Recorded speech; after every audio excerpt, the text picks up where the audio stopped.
Sabah nasıl? Allah'tan olmuşsun, olmuş. Ya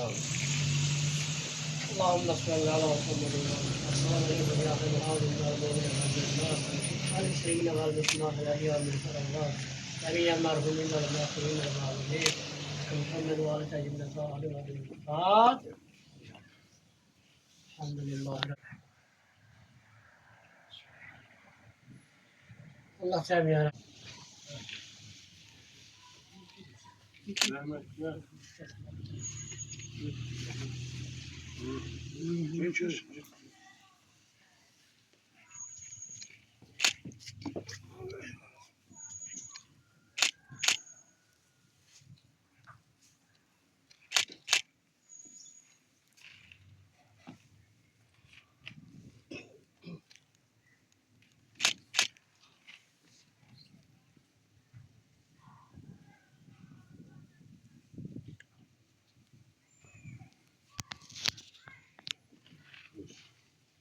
اللهم صل على محمد وعلى آل محمد.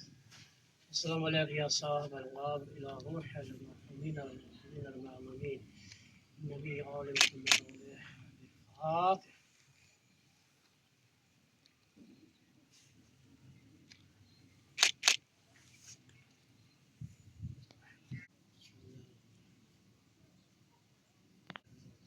Allah rahmet eylesin. Azizimiz, aziz şehidimiz Reşid Ekrem'e. Allah size sabır versin. Allah olanları saklasın. Arada bir gelsek de ama daim kalbimizde.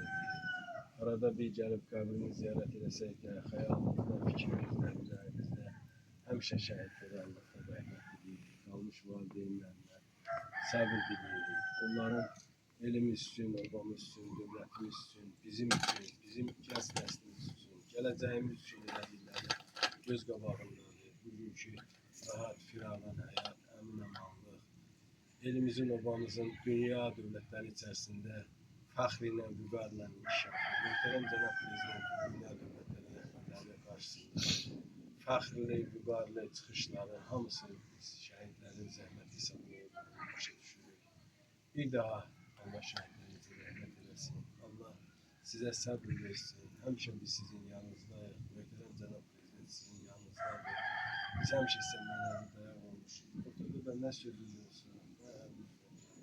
Həmişə Allah sizə Sağ olun.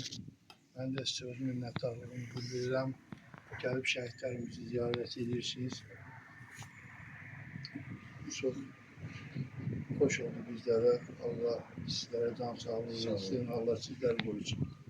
Ki değer verirsiniz bizlere. Sağ olun. Allah çoğunluğu. Siz həmişə dəyərlisiniz. Siz hamımızın atası, atanız. İndiyə qədər bir Öyle de kalır. Öyle genişten diyelim. hə, öyle qalsınlar da. Yok yok bağlanmaz.